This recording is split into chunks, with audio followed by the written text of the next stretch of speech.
J'ai grandi dans les rues de Dakar, avec rien d'autre que ma voix et mes rêves. J'étais juste un jeune gars du quartier, passionné par les mots, les rimes et la vérité. Aujourd'hui, certains me voient comme une légende du rap sénégalais.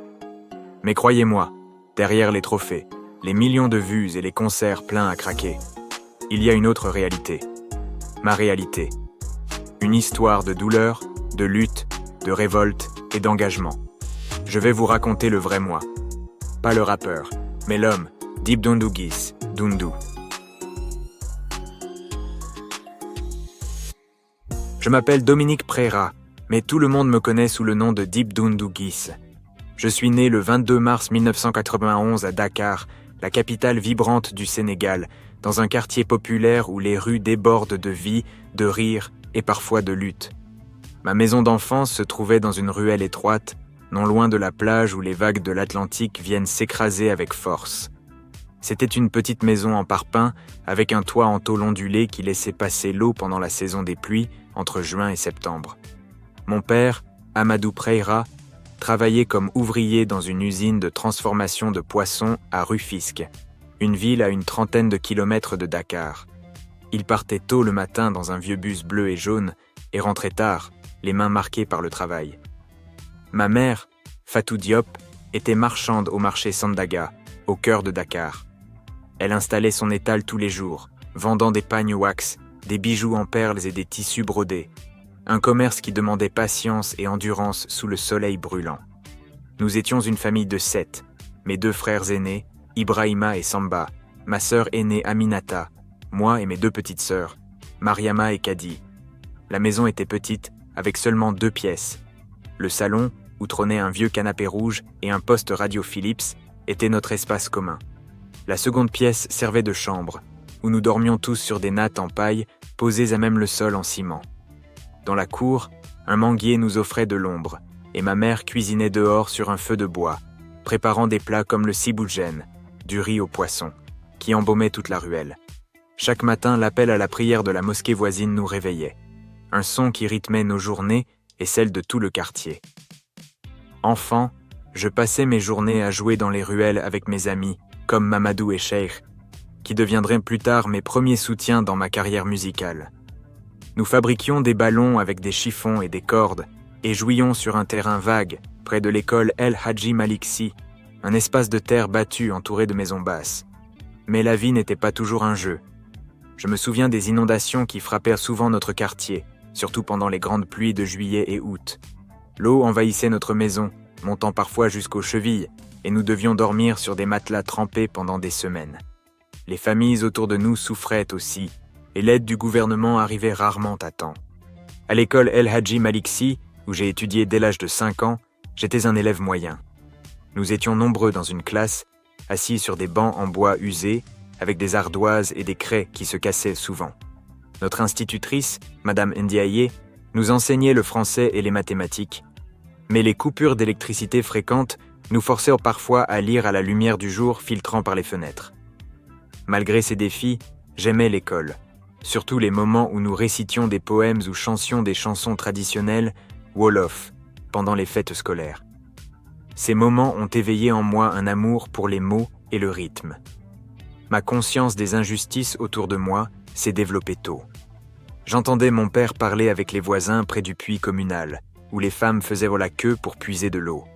Il se plaignait des promesses non tenues des politiciens, surtout après les élections de 1998, lorsque Abdou Diouf était encore au pouvoir, avant qu'Abdoulaye Wade ne le remplace en 2000. Les routes boueuses, les écoles mal équipées et le manque d'emploi pour les jeunes étaient des sujets constants. Ces conversations m'ont marqué et j'ai commencé à comprendre que notre réalité n'était pas juste, que beaucoup de familles comme la nôtre luttaient pour survivre. Ma passion pour la musique a pris racine vers l'âge de 10 ans, en 2001. Mon cousin Moussa, qui vivait à Parcelles Assainies, m'a prêté une cassette de Tupac Shakur, All Eyes on Me, que j'écoutais sur un vieux lecteur à piles dans notre salon. Les beats et les paroles de Tupac, pleines de colère et d'espoir, m'ont fasciné. Mais ce qui m'a vraiment inspiré, c'étaient les artistes sénégalais comme Positive Black Soul et Daraji, que j'entendais sur Radio Futures Media.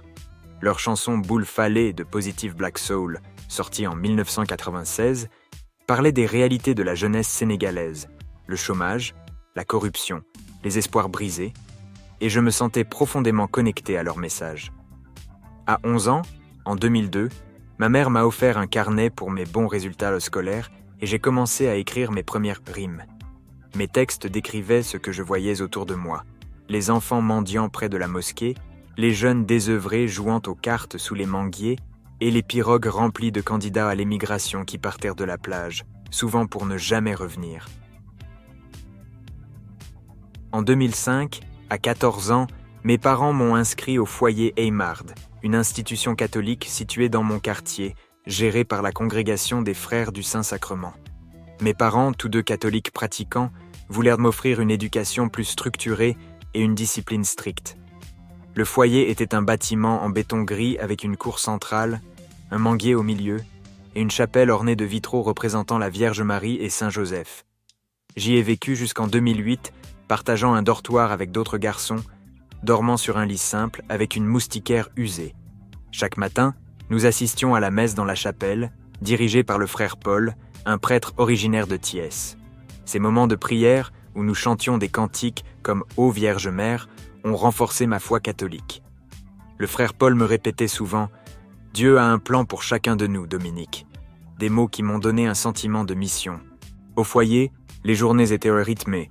Lever à l'aube, prière, petit déjeuner avec du pain et du café au lait, puis cours de français, de mathématiques, d'histoire et de catéchèse.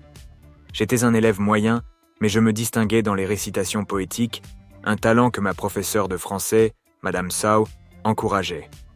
Le soir, après le dîner, souvent un bol de lac, une bouillie de mil, je m'isolais derrière le manguier de la cour pour écrire mes rimes, utilisant une lampe torche quand l'électricité manquait, ce qui arrivait souvent pendant la saison des pluies. En 2006, j'ai écrit un texte intitulé « Ma rue » où je décrivais les pêcheurs rentrant avec leurs pirogues, les femmes vendant des mangues et les enfants jouant sous la lumière des lampadaires. Ces moments d'écriture étaient ma façon de rêver d'un avenir différent. À 16 ans, en 2007, j'ai commencé à participer à des concours de freestyle organisés par une association culturelle locale près de la plage. Ces événements avaient lieu les samedis après-midi et les jeunes se réunissaient autour d'un haut-parleur diffusant des beats de tam-tam et de hip-hop. Mon premier freestyle, improvisé en juillet 2007 sur un rythme de tam-tam joué par un ami, parlait de la vie dans mon quartier et a été bien accueilli par le public. En 2008, j'ai filmé ma première vidéo avec un Nokia 3310 prêté par un voisin, Mamadou, qui travaillait comme mécanicien. Assis sur un banc face à l'Atlantique, vêtu d'un t-shirt blanc et d'un short noir, j'ai dénoncé les inondations qui avaient frappé notre quartier cette année-là, pointant du doigt l'inaction des autorités. Cette vidéo que j'ai fait poster sur YouTube via un cybercafé était ma première tentative de m'exprimer publiquement, un pas timide mais déterminant vers ma future carrière. En 2011, à 20 ans, ma carrière musicale a vraiment démarré. J'ai formé un groupe nommé Dundugis avec Swazi, un rappeur de Grand Dakar que j'avais rencontré lors d'un concours de freestyle au centre culturel de Hann Bel-Air, le 15 juillet 2010. Le centre, situé sur l'avenue Cheikh Anta Diop, était un lieu où les jeunes artistes se réunissaient pour partager leur passion. Ce jour-là, j'ai improvisé sur un beat hip-hop produit par un ami DJ, et Swazi, impressionné, m'a proposé de collaborer. Dundugis signifie « vivre et voir » en wolof, un nom qui reflétait notre désir de témoigner des réalités de nos quartiers. Nous avons signé avec Reptile Music, un label indépendant basé à Sacré-Cœur, dirigé par Cheikh Diop, un producteur connu pour son travail avec des artistes locaux. Le studio était un petit espace avec des murs insonorisés par des tapis et une table de mixage Yamaha. Notre premier single, Hors Norme, a été enregistré en octobre 2011. J'ai écrit les couplets en wolof et Swazi a ajouté des refrains en français, dénonçant les inégalités sociales avec des lignes comme « Nous sommes hors normes, ni riches ni pauvres, juste des jeunes qui rêvent d'un Sénégal qui avance ». La chanson, sortie en novembre 2011, a été diffusée sur des radios nationales comme Walf FM et Sud FM, et la vidéo, tournée près du marché Tilène, montrait des scènes de la vie quotidienne. Marchands de légumes, enfants jouant au foot et jeunes discutant sous un baobab. Mais notre collaboration a pris fin en 2012. Swazi a décidé de quitter le groupe en mars pour se consacrer à des études de comptabilité à l'université Cheikh Anta Diop, où il s'est inscrit à la rentrée d'octobre. J'ai choisi de continuer seul, prenant le nom de Deep Dunduguis pour affirmer mon identité. Cette année-là, j'ai sorti Yakaruma Tsiken, enregistré en mai 2012 au studio Reptile avec le producteur Papé Diouf. Ce morceau dénonçait l'hypocrisie des élites sénégalaises avec des paroles qui critiquaient directement les promesses non tenues des politiciens, notamment sous la présidence de Macky Sall, élu en 2012. La vidéo, tournée dans les ruelles de Dakar par un ami vidéaste, Moussa Sow, montrait des jeunes jouant au foot et des femmes pilant du mil. J'ai été invité à l'émission Jaka Harlow sur la RTS1 en juillet 2012, où j'ai interprété le titre en live, une expérience qui m'a donné une visibilité nationale. En 2013, j'ai lancé un projet nommé Deep Kwenzen 1.0, une série de chansons sorties tous les 15 jours pour rester connecté avec mes fans qui commençaient à se multiplier. J'ai commencé avec Boula Darameti en janvier, suivi de Bandi, Youssou N'Dour, Watt, Samayai, Nit, Dunduguis, Louniem Nyak, Enemy Dandel et Sunugal, jusqu'en mai. Chaque titre était accompagné d'une vidéo tournée dans des quartiers comme Médina, Parcelles Asseni et Pikine, montrant la réalité de la vie quotidienne. Ce projet m'a permis de construire une communauté fidèle sur les réseaux sociaux, notamment sur Facebook et YouTube, où je partageais régulièrement mes créations. En 2014, j'ai sorti ma première mixtape, Bus Nikite, enregistrée entre janvier et avril au studio Reptile. Cette mixtape comprenait des titres comme NLMD, Enemy Dandel et Watt, qui parlaient des défis de la jeunesse sénégalaise, comme le chômage et la corruption. J'ai organisé un concert de lancement en mai 2014 au Centre culturel Blaise Senghor à Dakar, où j'ai interprété tous les titres, accompagné d'un DJ et de 2 danseurs, devant une foule enthousiaste. Cette mixtape m'a valu des prix aux Galsen Hip Hop Awards en décembre 2014, où j'ai été nommé meilleur artiste rap et meilleur mixtape lors d'une cérémonie à Dakar Arena. Mon premier album, Tay Le Cagne, TLK, est sorti en novembre 2016.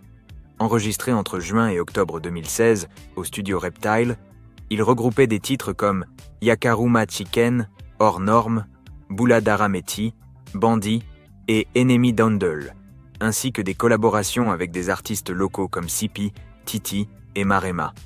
L'album a été bien accueilli et j'ai organisé un concert de lancement en février 2017 au CCS de Dakar, avec des invités comme Daharaji et Awadi qui ont partagé la scène avec moi. Ce concert, dans une salle pleine à craquer, a marqué un tournant dans ma carrière, me positionnant comme une figure majeure du rap sénégalais. En 2019, j'ai sorti mon deuxième album, Louniem Nyak, LNN, enregistré au studio Zippy à Sicap Liberté, un espace plus moderne. Cet album incluait Sunshine, coécrit avec ma compagne Aïssatou Ndiaye, un morceau qui mêlait hip-hop et sonorité mbalax avec des tam-tams joués par un percussionniste de la Médina, Ousmane Diop. La vidéo, tournée à la plage de Ngor, montrait des scènes lumineuses de la vie sénégalaise.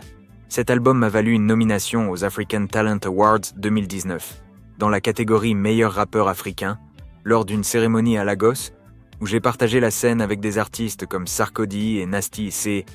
En 2020, j'ai sorti End ZX Coronavirus en avril, un titre qui dénonçait la gestion de la pandémie au Sénégal, alors que le pays faisait face à des restrictions strictes et à des défis économiques.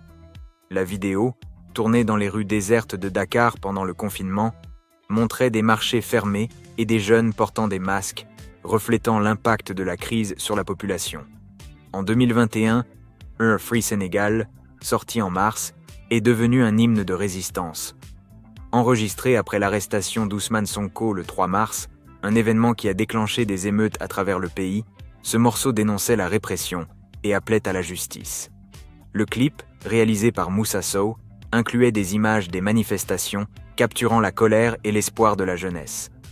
Ce titre m'a valu une nomination au MTV Africa Music Awards 2021, dans la catégorie meilleur francophone, une reconnaissance internationale de mon engagement. En 2021, j'ai décidé de m'impliquer davantage dans les luttes de ma communauté. Le 5 mars 2021, lors des émeutes déclenchées par l'arrestation d'Ousmane Sonko, J'étais à Colobane, un quartier central de Dakar, où des jeunes manifestaient contre ce qu'ils percevaient comme une injustice. Avec une équipe de bénévoles, j'ai distribué de l'eau et des masques aux manifestants qui affrontaient les gaz lacrymogènes lancés par la police. Ce jour-là, j'ai vu des adolescents, certains pieds nus, crier pour la liberté et la justice, et j'ai ressenti le besoin d'agir. Le lendemain, le 6 mars, j'ai organisé un débat dans une cour de mon quartier, où des jeunes, des femmes et des anciens se sont réunis pour discuter des réformes nécessaires. Nous avons parlé de transparence, de justice sociale et de la nécessité de donner plus de pouvoir aux communautés locales. En juin 2021, j'ai lancé une collecte de fonds en ligne pour aider les familles touchées par les violences de mars. Avec les dons de mes fans, au Sénégal et à l'étranger, j'ai distribué des kits alimentaires, du riz, de l'huile et du sucre, à des familles dans des zones comme Keur Massar et Pikine qui avaient été durement frappées. Cette distribution, organisée à la mairie de Keur Massar en juillet 2021, a été un moment de solidarité, et j'ai vu des mères me remercier avec des larmes dans les yeux, un geste qui m'a profondément marqué. En 2022, j'ai initié des ateliers d'entrepreneuriat à Pikine, au centre culturel de Dalifort, un espace où les jeunes pouvaient apprendre et créer. Pendant 2 mois, de janvier à mars, j'ai formé des jeunes, hommes et femmes, à des compétences pratiques comme la couture, l'agriculture urbaine et la vente en ligne. Ces ateliers, soutenus par des partenaires comme Orange Sénégal, ont permis à des participants de lancer leurs propres projets. Une jeune femme, Fatou Dieng, a créé une marque de vêtements wax, qu'elle a nommée Fatou Wax, et a commencé à vendre ses créations à Dakar et Thiès. Un autre participant, Mamadouba, a démarré une ferme urbaine, cultivant des tomates et des oignons dans un petit jardin à Dalifort, et a trouvé un marché local pour ses produits. En juillet 2022, j'ai organisé un marché communautaire dans mon quartier, sur un terrain de football. Des artisans locaux sont venus vendre leurs produits, des boubous wax, des bijoux en perles, des sculptures en bois, et les bénéfices ont été partagés avec une association de femmes pour financer des cours d'alphabétisation. Cet événement, couvert par la chaîne 2STV, a montré la richesse des talents locaux et l'importance de soutenir les initiatives communautaires. En 2023, j'ai participé au festival Dakar en Jeux 2024, qui s'est tenu en mars 2024 au stade Iba Mar Diop à Dakar. J'ai partagé la scène avec des artistes comme Massamba Amadeus, un rappeur de Rufisque, et Def Mama Def, un groupe de rap féminin de Pikine. Ce soir-là, j'ai interprété des titres comme Sunshine, au Free Sénégal, et Enemy Doundle, accompagné d'un orchestre de musiciens jouant des instruments traditionnels comme le tam-tam et la kora. J'ai offert des places gratuites à des jeunes de Keur Massar, qui ont pu assister au concert et vibrer avec nous. L'événement a été retransmis sur la RTS, et j'ai été honoré de voir mon message d'unité et d'espoir toucher un public plus large. En mai 2025, j'ai été reçu par le ministre du Travail, Abbas Fall, à Diamniadio, pour présenter mon projet Senforce, salon des entrepreneurs du networking et de la formation pour la croissance économique. Ce projet vise à créer des opportunités d'emploi pour les jeunes à travers des ateliers régionaux, en les formant à des compétences entrepreneuriales. Le ministre a salué l'initiative et nous avons convenu de collaborer pour organiser des sessions dans plusieurs régions du Sénégal d'ici 2026. Cette rencontre, relayée sur les réseaux sociaux, m'a donné l'espoir que mes idées pouvaient influencer des politiques nationales. En avril 2025, j'ai été nommé ambassadeur des Jeux Olympiques de la Jeunesse Dakar 2026 lors d'une cérémonie au stade Léopold Sédar Senghor. Ce rôle m'a permis de promouvoir l'unité et le développement à travers le sport. En mai 2025, j'ai organisé un programme à Rufisque, au centre culturel local, pour former des jeunes au sport et à l'entrepreneuriat. Nous leur avons fourni des kits avec des ballons et des tenues, et des formateurs comme Alioune Badara, un coach de foot, et Fatou Sow, une entrepreneure, ont partagé leurs connaissances. Ce programme m'a rappelé l'importance de donner aux jeunes les outils pour rêver et réussir. Depuis 2023, je me suis ouvertement engagé dans des discussions politiques, non pas pour entrer en politique, mais pour pousser des idées qui pourraient transformer le Sénégal. Mon rêve est un pays où le pouvoir appartient vraiment au peuple, et non à une élite déconnectée. En mars 2024, j'ai donné un discours à l'université Cheikh Anta Diop de Dakar, dans un amphithéâtre rempli d'étudiants et de professeurs. J'ai proposé une décentralisation du pouvoir, avec des conseils locaux élus directement par les communautés et une politique ancrée dans nos valeurs africaines de solidarité et d'entraide. J'ai dit, le pouvoir doit revenir au quartier, au village, aux gens qui savent de quoi ils ont besoin. Les politiciens dans leurs bureaux climatisés ne peuvent pas décider pour nous. Après le discours, les étudiants ont posé des questions sur le chômage, l'éducation et la corruption, des sujets qui les touchaient directement. Je n'ai jamais hésité à critiquer les leaders historiques. En novembre 2024, j'ai publié une vidéo sur YouTube dénonçant la gestion du fonds pour l'emploi annoncé par le gouvernement en 2021 dans le cadre du programme d'urgence pour l'emploi des jeunes. Selon des articles de presse, une grande partie de ce fonds n'avait pas été décaissée, bloquée par des lenteurs administratives. Dans ma vidéo, tournée dans un parc à Grand Dakar, vêtue d'un boubou blanc, j'ai exigé un audit public. Nos jeunes risquent leur vie en mer pour trouver un avenir ailleurs. Où est l'argent promis pour les emplois ? Cette vidéo a suscité des débats en ligne et beaucoup de jeunes m'ont soutenu, partageant leurs propres frustrations. Ma chanson Kek You Bess, sortie en avril 2021, reflète ma vision politique.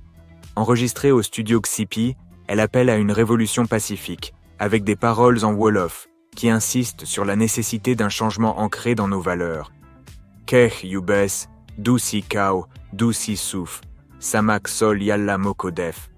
Un nouveau combat, ni en haut ni en bas, c'est Dieu qui décide. Le clip, tourné à Touba, montrait des images de la grande mosquée et des jeunes priant, symbolisant l'unité et la foi. Lors des élections générales de 2024, j'ai lancé une campagne sur les réseaux sociaux avec le hashtag #NoPivote, qui signifie « Allons voter en Wolof ». Du 1er au 24 février, date des élections présidentielles, j'ai publié des vidéos sur Instagram et TikTok, encourageant les jeunes à participer. J'ai dit « Votre voix compte, ne laissez pas les autres décider pour vous ». Selon les données officielles de la Commission électorale nationale indépendante, la participation des jeunes a augmenté par rapport à 2019, et certains observateurs sur les réseaux sociaux m'ont crédité pour cette mobilisation.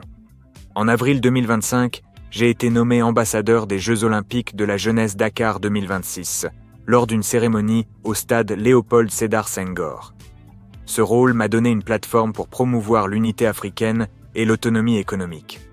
Lors d'une conférence de presse à l'hôtel King Fahd Palace, le 16 avril, devant des journalistes et des officiels, j'ai déclaré « Le sport peut unir notre jeunesse, mais il doit aussi créer des opportunités économiques. Je veux voir des jeunes Sénégalais organiser des tournois, créer des marques de sport et exporter notre talent. » Cette conférence, retransmise sur la RTS, m'a permis de toucher un public large, et j'ai été inspiré par les messages de soutien que j'ai reçus sur les réseaux sociaux. En tant qu'ambassadeur, j'ai organisé un tournoi de foot à Thiès le 25 mai 2025, au stade Lat Dior. Le tournoi a réuni des équipes de jeunes et j'ai distribué des billets gratuits dans les écoles locales pour qu'ils puissent assister à l'événement. J'ai aussi lancé une campagne sur Instagram, Blogger Sport pour tous, pour encourager les jeunes à s'investir dans le sport comme un moyen de développement personnel et économique. Ce rôle m'a permis de voir le potentiel du sport pour unir et inspirer, et je compte continuer à m'impliquer dans des projets similaires. Avec ma popularité croissante, les controverses sont arrivées. Certains m'ont accusé de manipuler les émotions des jeunes avec mes chansons et mes discours. En 2024, un compte sur X nommé Irap Critique SN a critiqué ma chanson Tiaroy 44, sortie en novembre 2023. Ce morceau rendait hommage aux tirailleurs sénégalais massacrés en 1944 par l'armée coloniale française. Un événement tragique où des soldats africains ont été tués pour avoir réclamé leur dûs. Le clip, réalisé avec l'intelligence artificielle, montrait des scènes reconstituées du camp de Tiaroy, avec des soldats en uniforme et des tentes militaires. Le compte Irap Critique SN a écrit que ce clip divisait les Sénégalais en ravivant des blessures coloniales, le qualifiant de provocation. J'ai répondu dans une vidéo en décembre 2024, tournée dans mon studio à Dakar. Je ne divise pas, je rappelle notre histoire pour qu'on ne l'oublie pas. Tiaroy, c'est notre mémoire. Beaucoup de mes fans m'ont soutenu, affirmant que ce morceau était un hommage nécessaire. Une rumeur persistante a aussi marqué ma carrière. Certains ont affirmé que j'étais lié aux Illuminati. Cette spéculation a débuté en 2014, après la sortie de ma mixtape Buzz Nikki Tay. Un article publié sur le site leral.net en janvier 2018 suggérait que mon succès rapide et mon style théâtral étaient des signes d'une affiliation avec les Illuminati. L'article mentionnait des symboles dans mes clips, notamment dans Musiba, sorti en 2021, où des scènes sombres avec un cimetière, des ombres et des flammes étaient interprétées comme des références maçonniques. Ce clip parlait de la mort et de la lutte dans les quartiers, des thèmes ancrés dans ma réalité. Mais certains y ont vu des significations cachées. J'ai clarifié cela dans une interview sur CNews en février 2018. Je suis un catholique pratiquant, élevé dans la foi au foyer Aymard. Ces rumeurs sont des inventions. Mes clips parlent de la rue, de la mort, de la lutte, des réalités, pas des conspirations. Aucune preuve n'a jamais étayé ces allégations et beaucoup de mes fans ont rejeté cette rumeur, me défendant sur les réseaux sociaux. J'ai aussi fait face à la censure. En 2022, mon compte Instagram a été suspendu pendant une semaine, du 10 au 17 août, après une vidéo où je dénonçais la corruption dans la gestion des inondations à Keur-Massar. Cette vidéo montrait des familles en marchant dans l'eau et je posais des questions sur l'utilisation des fonds publics promis pour résoudre ce problème. Instagram a justifié cette suspension par une violation des règles communautaires, sans donner plus de détails. Mes fans ont lancé une campagne avec le hashtag #DrFreeDeep et j'ai récupéré mon compte après leur soutien massif, un moment qui m'a montré la force de ma communauté. En 2021, pendant les manifestations #Free Sénégal, j'ai reçu des menaces anonymes par SMS. Un message disait « Tais-toi ou pars, sinon tu verras ». Ces menaces m'ont inquiété, mais je n'ai pas cédé. Lors d'un concert à l'Institut français de Dakar en décembre 2023, devant une foule venue de différents quartiers, j'ai déclaré sur scène « On est dans un monde difficile, mais il faut croire en soi. Prenez le meilleur des critiques et avancez ». Ce concert, retransmis sur France 24 Afrique, m'a permis de réaffirmer mon engagement, malgré les obstacles. L'entrepreneuriat est au cœur de mon combat pour la jeunesse sénégalaise. Depuis des années, je me bats pour donner aux jeunes les outils dont ils ont besoin pour transformer leurs rêves en réalité, pour qu'ils puissent en construire un avenir meilleur. Non seulement pour eux-mêmes, mais aussi pour leur communauté. J'ai grandi dans un quartier où les opportunités étaient rares, où les jeunes passaient leurs journées à jouer aux cartes sous les manguiers faute de travail, où beaucoup risquaient leur vie en mer pour chercher une vie meilleure ailleurs. Cette réalité m'a toujours poussé à agir, à créer des projets qui redonnent espoir et autonomie à ceux qui viennent de milieux comme le mien. En 2023, j'ai lancé Signal Society, une plateforme conçue pour encourager les jeunes à se lancer dans l'entrepreneuriat.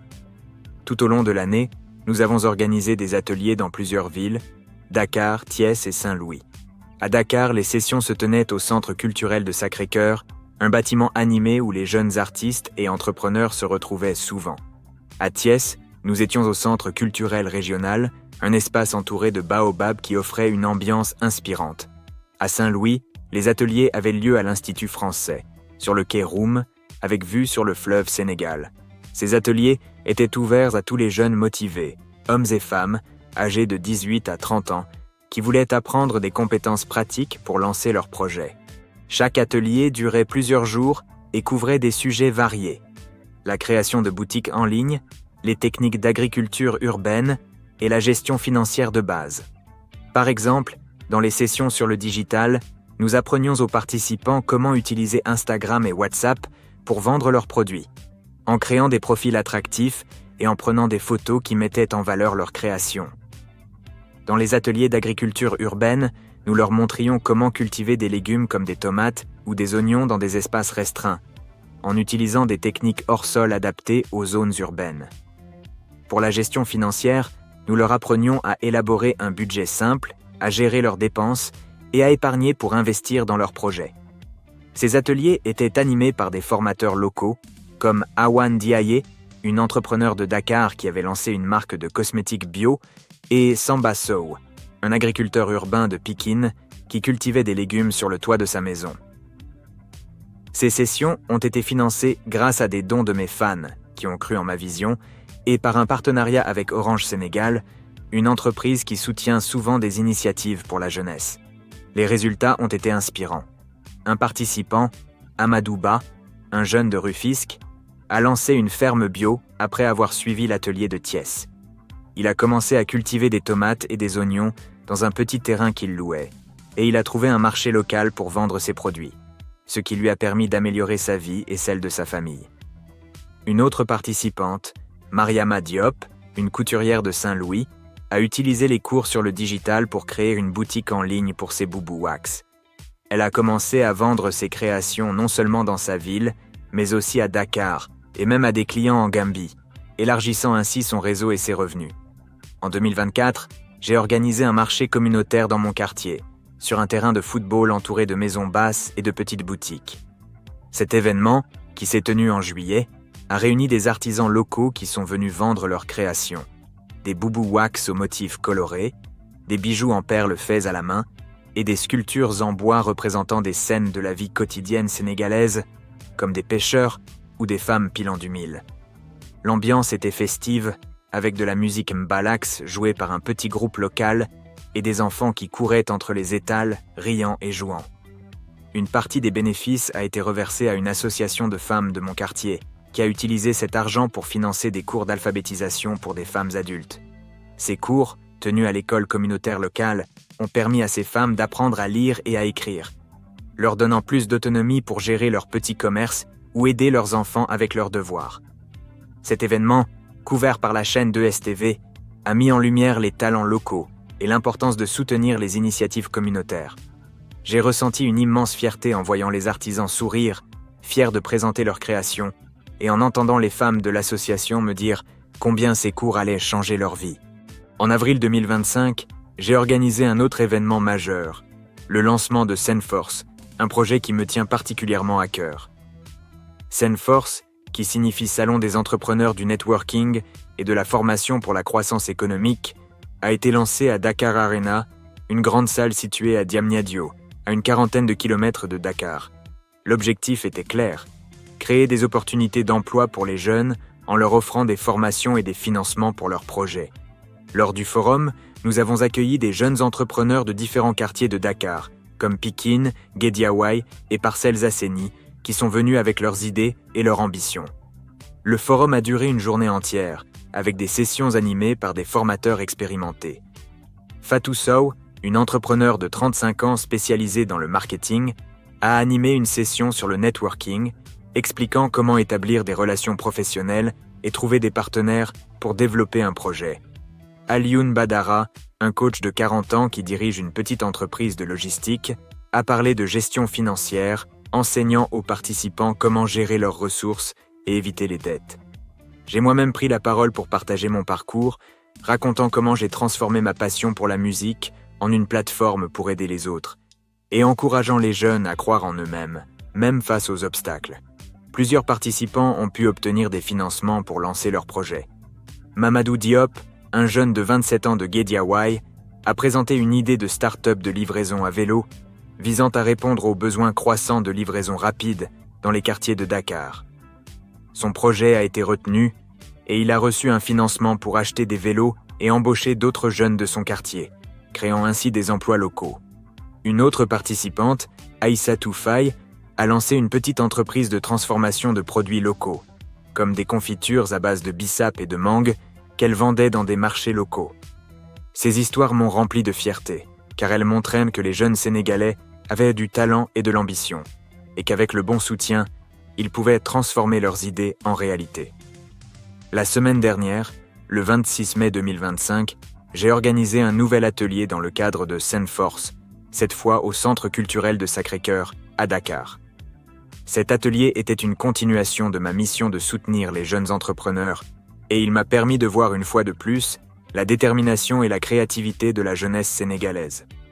Le centre culturel, situé dans un quartier animé, est un lieu que je connais bien, car c'est là que j'avais organisé certains des ateliers de Signal Society en 2023. C'est un bâtiment en béton avec une grande salle principale, décorée de peintures murales représentant des scènes de la vie sénégalaise, des pirogues sur l'Atlantique, des marchés colorés, des griots jouant de la kora. La cour extérieure, ombragée par un baobab, offrait un espace où les participants pouvaient se détendre et discuter entre les sessions.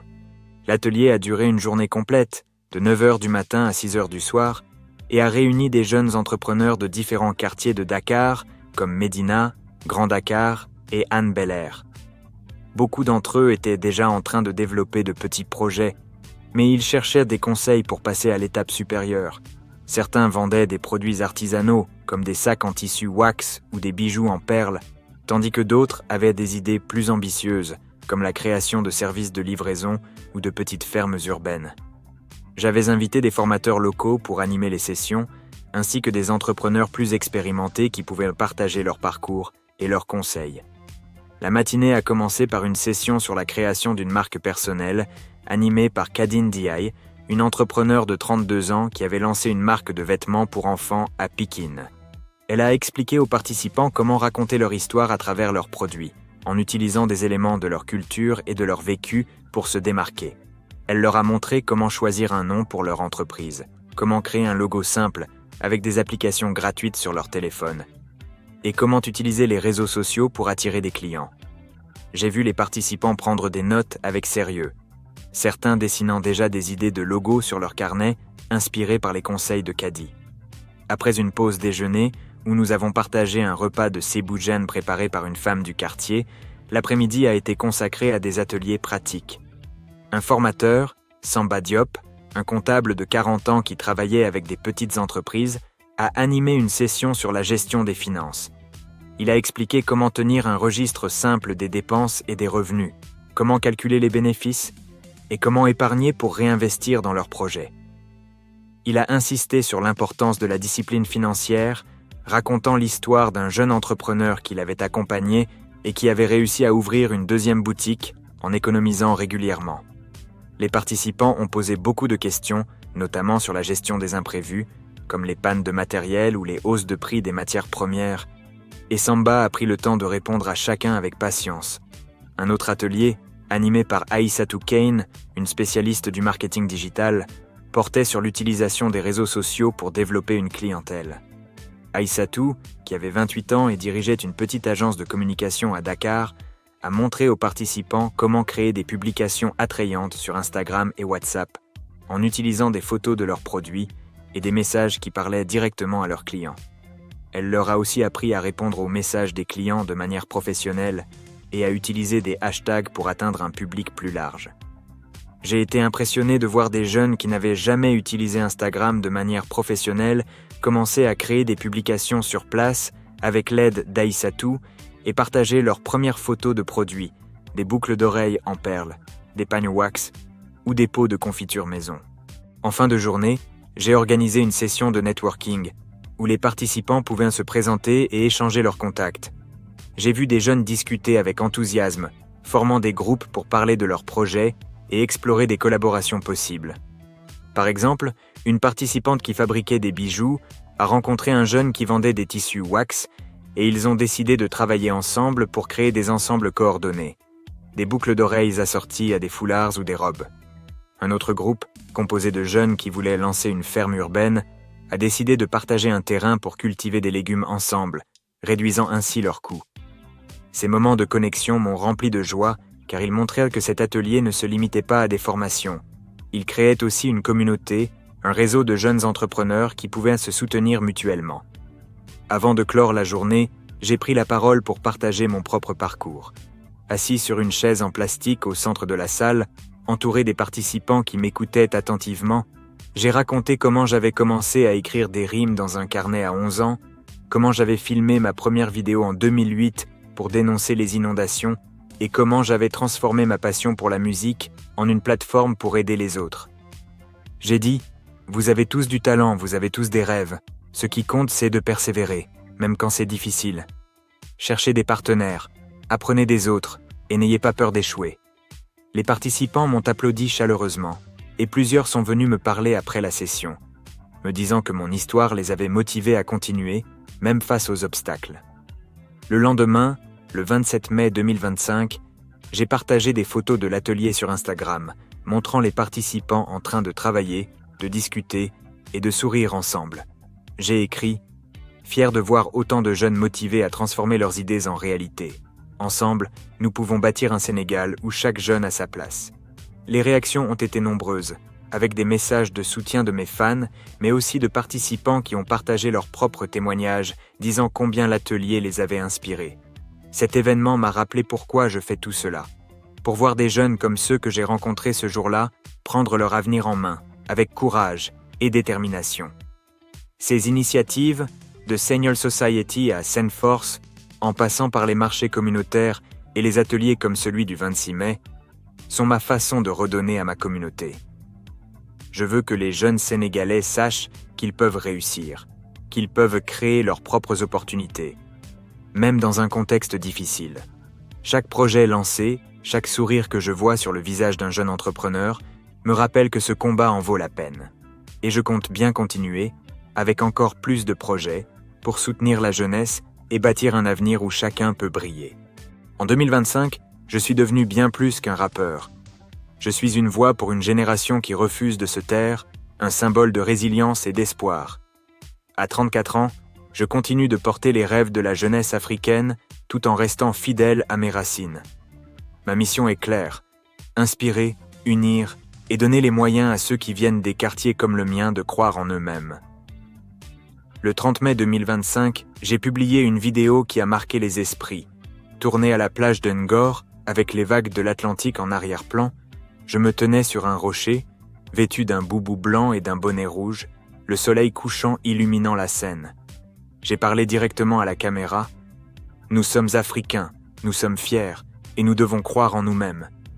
Prenez votre destin en main. Ne laissez personne vous dire que vous ne pouvez pas réussir. Cette vidéo, réalisée par mon ami Moussa Sow, a inspiré de nombreux jeunes qui ont partagé des messages de gratitude sur les réseaux sociaux, me disant combien mes mots les avaient motivés. Mon dernier album, Leb Fi La Noufek, sorti en décembre 2023, a marqué une étape importante. Enregistré au studio Zippy entre août et novembre 2023, cet album de 14 titres était une renaissance artistique.